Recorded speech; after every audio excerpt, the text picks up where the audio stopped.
Balakhilya, could you please explain about family life?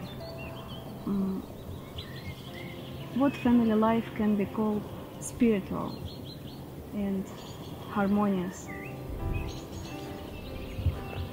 Well, real family life is spiritual, but unfortunately this is very rare today. Because now family life, again, based on the illusion that we are our bodies, is simply two or more people coming together. It could be husband, wife, but also, of course, children, and trying to enjoy each other. And usually this is how a family begins. One person is attracted to another person, physically, maybe mentally, maybe not. Maybe they like the personality, but it's all the material qualities that attract one person to another. And as we mentioned earlier about happiness, everybody is seeking happiness. So the concept is that if I marry this person, then this will make me happy. And as I also mentioned, the happiness of the material consciousness is sensual pleasure. So the partner, the husband or the wife, becomes my object of pleasure. And so I try to find my happiness in this other person.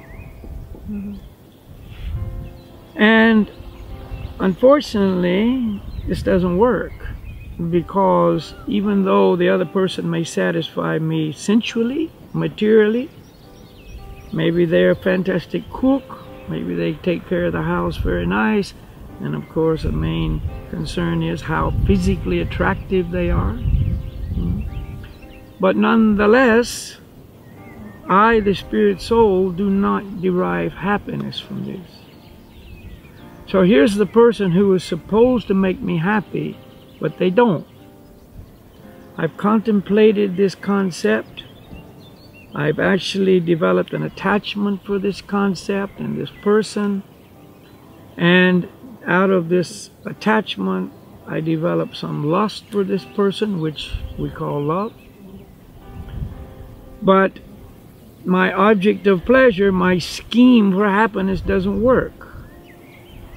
So sometimes I will think the problem is I don't have any children. If we had children, this would complete the family, and this would actually make us happy.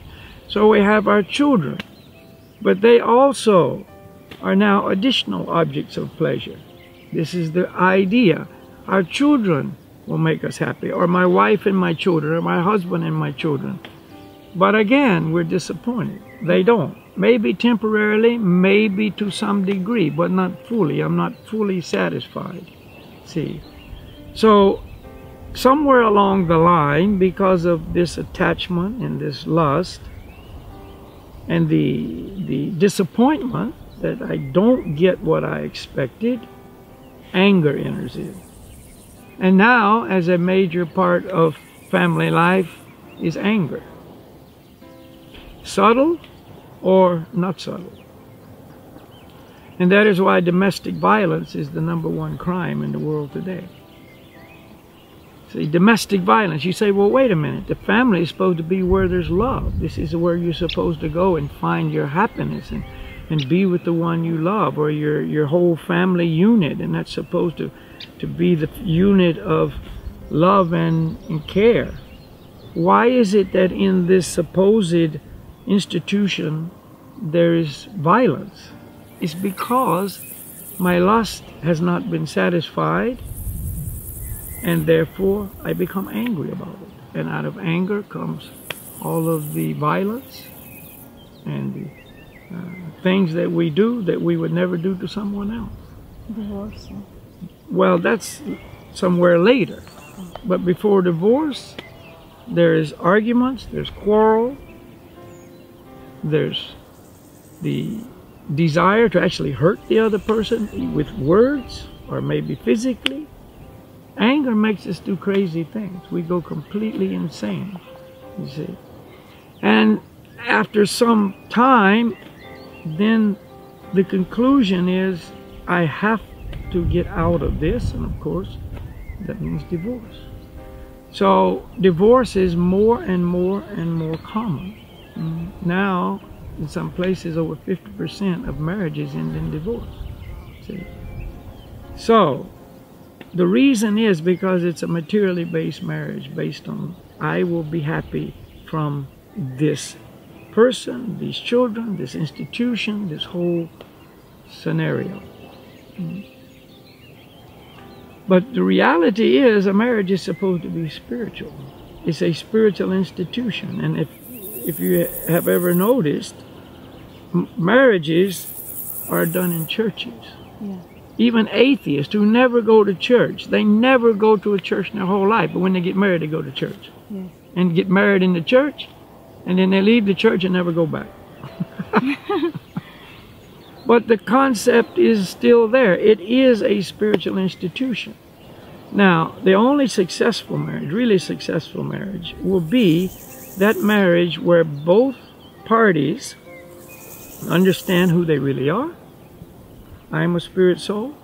My husband or my wife is a spirit soul. They are a child of God. I'm a child of God. And therefore, this is a spiritual platform that we can stand on and engage as a team, as a partnership in our service to God. And the children are seen not as our children, but as God's children who we have been given the opportunity to take care of. So we take care of them. Of course, we take care of them materially, but even more important, we take care of them spiritually. We, from the very beginning, educate them to the idea, you are not your body. You're actually spirit soul. You're a child of God. Your ultimate goal in life should be to love God. You train them from early on, and you guide them in their spiritual growth. You see. Now the family is a spiritual unit working together as a team, and this is very pleasing to God, and He becomes very happy with us. You see. We bring God into the center of the family. He's the focus, and the family revolves around Him. Not I'm in the center, and my wife and children or my husband and children revolve around me. I'm the object of pleasure. I'm the enjoyer, and they are my objects of pleasure. No, God is in the center. He is the enjoyer, and our position is to serve Him, to bring happiness to Him. And in this way, a marriage will be successful. Yes, there'll be arguments, there'll be disagreements, but it's mellow, it's shallow, it's not deep, it's not heartfelt. You know, it's just temporary things that quickly are resolved, and you have a real solid foundation for your married life, and then this is a successful marriage. Okay. And you'll be happy as a result. Okay, thank you very much. Right.